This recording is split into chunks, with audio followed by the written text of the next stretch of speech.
Saya ingin cerita dulu mengenai sejarah IAITB Jawa Timur, karena dengan sejarah ini kita bisa belajar dan mensikapi masa depan. Jadi Jawa Timur sudah ada 4 periode kepemimpinan, dimulai dari Cak Mukadi tahun 1990-an, kemudian dilanjutkan oleh Cak Urip tahun 2000-an, kemudian dilanjut oleh Cak Gadut sekitar 2001 sampai dengan 2019 kemarin, dan terakhir adalah saya mulai tahun 2019. Nah, saya pribadi harus berterima kasih kepada pendahulu-pendahulu saya, beliau-beliau yang sudah meletakkan fondasi-fondasi. Yang pertama adalah beliau sudah banyak sekali di Jawa Timur kegiatan-kegiatan yang rutin yang sudah dilakukan di Jawa Timur. Yang kedua adalah terbentuknya database di Jawa Timur yang mulai dari puluhan, ratusan. Nah, sekarang kita sudah punya database sekitar 1000-an orang. Nah, yang terakhir yang paling penting adalah satu budaya keguyuban di Jawa Timur ini yang luar biasa, sehingga kita egaliter, saling sharing antara senior dan junior itu mengalir begitu saja.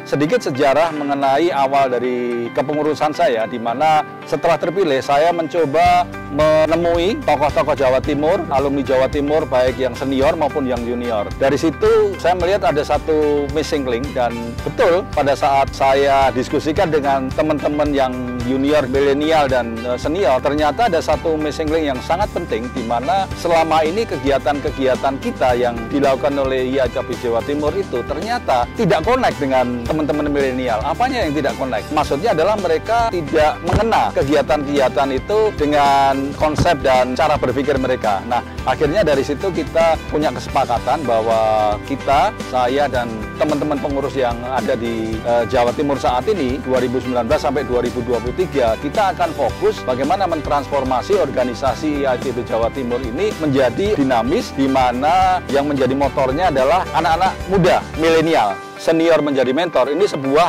proses yang tidak mudah ternyata, karena kita harus meleburkan ego, kita harus mencoba berinteraksi dengan teman-teman milenial, dan terus terang kita butuh waktu sekitar hampir 6 bulan sampai 1 tahun supaya mempunyai format kegiatan apa yang pas sebenarnya. Terkait dengan pemilih IAITB yang saat ini sedang berlangsung, apa ini sikap dari IAITB Jatim ini? Kita mesti melihat dari sisi makronya dulu, kondisi masyarakat, kondisi bangsa Indonesia saat ini, di mana kita masih melihat, kita masih merasakan polarisasi di antara teman-teman, di antara yang dulunya memilih 01, 02, dan itu masih terasa begitu. Dan itu salah satu background kita harus mensikapi bagaimana IAITB Jatim memilih figur-figur yang pas untuk ketua alumni ITB Pusat. Nah, yang kedua, kita harus melihat bahwa tadi yang saya sampaikan, pengalaman di Jawa Timur, alumni milenial ini sudah diberi ruang dan tempat untuk mereka benar-benar melakukan ekspresi dan benar-benar menjadi motor dari kegiatan di Ikatan Alumni ITB secara menyeluruh. Karena regenerasi kita itu akan tidak bisa lancar tanpa kita melibatkan milenial sejak awal.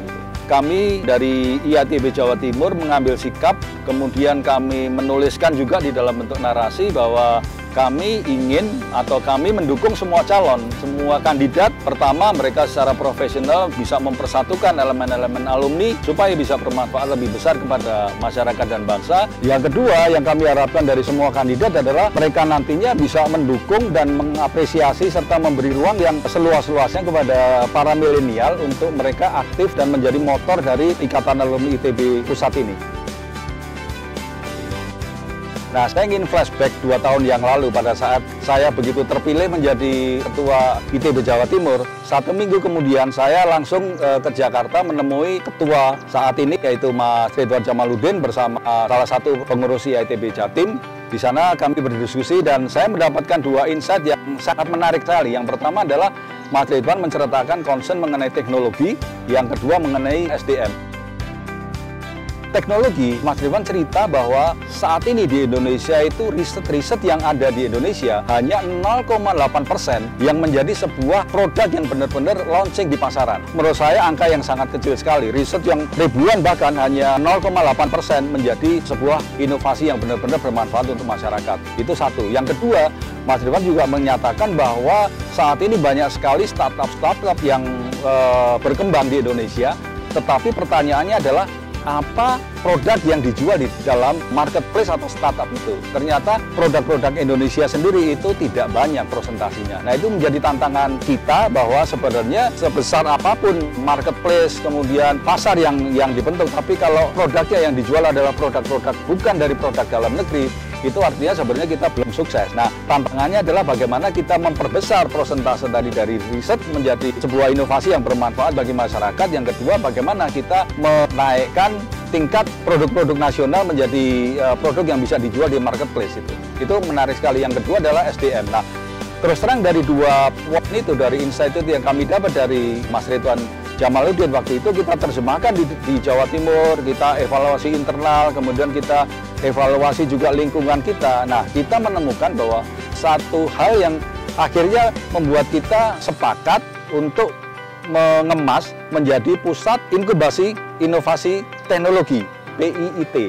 Nah, kita di sini benar-benar akan menjembatani antara riset menjadi sebuah produk yang bermanfaat bagi masyarakat dengan menggunakan teknologi tepat guna, teknologi terapan atau dibilangnya teknologi desa gitu ya.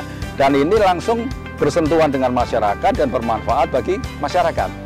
Itu yang ingin saya sampaikan, bahwa penting sekali kita melihat sebagai alumni ITB itu kita benar-benar concern kepada teknologi. Sebagai menutup, saya ingin mengingatkan pada diri saya sendiri dan saya mengajak kepada kawan-kawan semua, cakning semuanya, kawan-kawan semua alumni ITB yang saya cintai, marilah kita bersatu, marilah kita melepaskan ego kita bersama-sama membangun Ikatan Alumni ITB menjadi lebih baik, lebih mempunyai marwah, sekaligus membawa kemanfaat bagi alumni, alma mater, nusa dan bangsa. Saya mencintai alma mater ITB, saya mencintai seluruh alumni yang ada di Indonesia dan di luar negeri. Saya sangat mencintai bangsa ini, Negara Kesatuan Republik Indonesia. In Harmonia Progressio, Salam Ganesha.